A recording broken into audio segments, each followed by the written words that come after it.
we're from group 2, English lecture. Today we're gonna interview Bapak Mulyadi in UPR Sumber Mina Lestari. In Dau. Dau kan? Yeah, we're in Dau. Just check out the video. Yeah, before that we forget to introduce ourselves.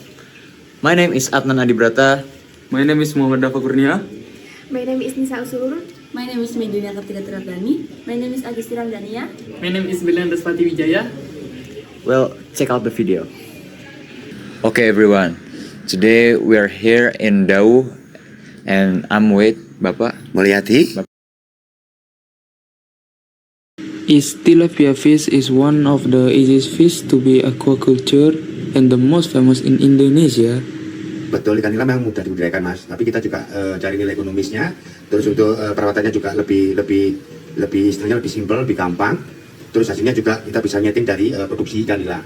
Kan karena perputaran ikan nila kan lebih cepat daripada ikan lele, ikan mas. Terus juga perawatan hama atau penyakit lebih jarang untuk menyerang ikan nila, Mas. Jadi kita putuskan memang di budidaya ikan nila, satu nilai ekonomis, perawatan lebih mudah. Terus bukan nilai itu ikan populer, bukan, karena di pasar juga lebih banyak yang yang cari ikan nila daripada ikan lele. Itu, Mas. Oke. For the seeds itself, how to choose and good and healthy tilapia seeds? Sehat. Pertama, kita untuk menentukan bibit nila yang baik, pertama kita induknya, Mbak. Induknya kita harus pilih induk yang pertama bersertifikasi, jelas asal usul induknya itu. Yang kedua, kalau kita udah pilih induk yang bersertifikat, terus kita ngambilnya dari kayak BBI, Mas, itu nanti otomatis kita ngelihatnya di bibit, itu nanti pertumbuhan bibitnya itu lebih cepat besar. Yang kedua, efisiensi, Mas, tingkat kematiannya lebih kecil daripada bibit yang kita bikin sendiri. Tuh. Ya, Bapak. Ya. For the food, how to regulate feeding for tilapia fish? Kita di sini petani kan di bidang pembenihan, Pak, ya. Jadi yang kita utamakan itu di induknya. Kalau untuk pembagian pakan, kita pakai acuan dari berat badan ikan. Total semua ikan itu kita pakai acuan 2-3% dari berat ikan ketika kasih makan ikan. Katakanlah saya punya induk 1 kintal beratnya. Jadi setiap hari saya kasih makan minimal 2-3 kilo per hari. Nah, terus pembagian pakan, katakanlah 1 kintal itu 3 kilo. Jadi paginya 1,5 kilo, terus nanti sorenya 1,5 kilo. Itu, Mbak. For the estimate time for tilapia fish itself from seeds to ready to harvest need how many days? Oke, ya. Dari larva 0 hari indukan bertelur itu mulai kita tebar ke pelidaran 1 ke kolam awal pembenihan itu nanti 45 hari udah panen. 45 hari itu dari larva sampai panen ses 1-2 itu nanti ada berbagai macam ukuran. Kan satu indukan keluar anakan itu nanti beda-beda, dia ditebar di kolam pelidaran itu tumbuhnya beda-beda. Ada yang aktif makan, ada yang cepat besar, ada juga yang lambat. Jadi di situ nanti satu benih ukuran sama, tapi nanti panennya ada tiga ukuran. Dalam waktu 45 hari itu ada 3 ukuran, paling kecil 1-2, nanti ada 2-3 cm, ada sampai 3-5 cm. Jadi satu bibit kecil larva, nanti 1 kali panen 1 kolam, itu nanti ada 3 ukuran, Mas. Tapi yang paling banyak nanti ses 1-2 cm. Nah, jadi ada 3 ukuran, gitu, Mas. Nah, Bapak kalau untuk For the management of the pool water itself, for cleaning, does it have to be drained, or maybe there is another way to clean it? ikannya, Pak. Ya, oke. Kalau untuk ikan kita melangkah ke yang ke induk, ya, Mbak, ya. Kalau kita ke induk itu kita memang kita bersihkan. Kolam kita bersihkan, kita seleksi induk, terus kolam kita treatment. Kita bersihkan lumpur bersih, terus kita kasih kapur. Kita kasih kapur mati itu, Mas, kapur mati, ya, Mbak. Kapur mati kita tebar. Terus kita alirin air kira-kira 30 cm. 30 cm kalau nanti kapur udah tenggelam, udah rata, itu nanti kita baru masuk induk. Itu yang di induk.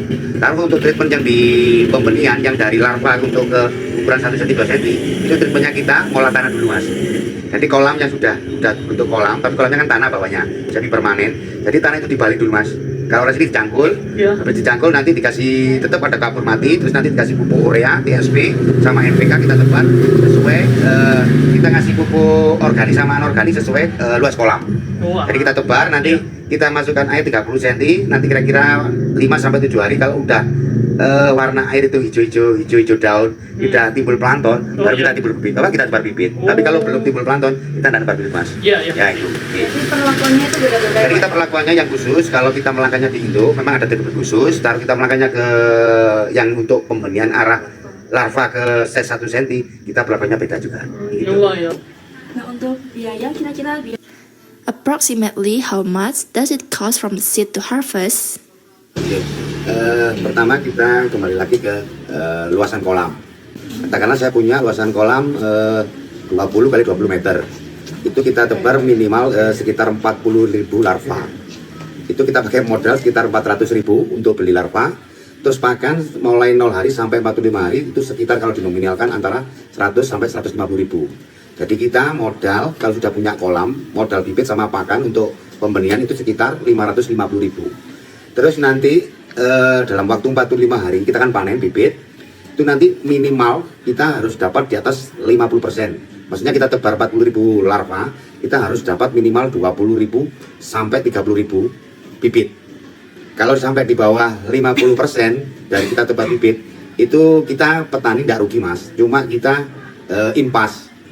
Pertama kalah waktu, kita tidak ada hasil. Tapi kalau di atas 50%, maksimal 80% dari tebar bibit, insya Allah kita dapat keuntungan antara 30% sampai 40%. Itu mas, mbak. For the feed itself, how many times do you feed it in one day and how many kilograms do you need? gram Itu kita kembalikan tanyanya mbak ya, itu ke induknya atau di benihnya mbak? di induknya? Oh kalau di induknya, kalau saya pribadi punya satu paket. Satu paket itu ada 100 jantan, 300 betina. Itu kalau di kilokan itu sekitar 1 kuintal ikan. Jadi itu pakan per hari saya keluarkan antara 2 kilo sampai 3 kilo pakan. Kalau dinominalkan uang itu antara 45.000 per hari. Okay. Kalau di benihnya berapa? Kalau di benihnya itu lebih irit. Pengalaman saya di 40.000 larva itu kira-kira kalau dituangkan nominal sekitar 150.000 untuk pakannya. Karena bibit mulai dari 0 hari sampai 15 hari dia tidak makan pakan buatan, dia pakan alami. Jadi yang kita kasih makan sekitar 20 hari itu yang pakan pabrikan. Jadi lebih murah di pakan pembibitannya mas. Okay, we are at the end of the video of the interview.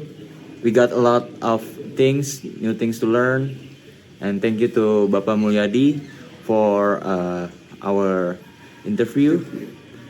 And well, see you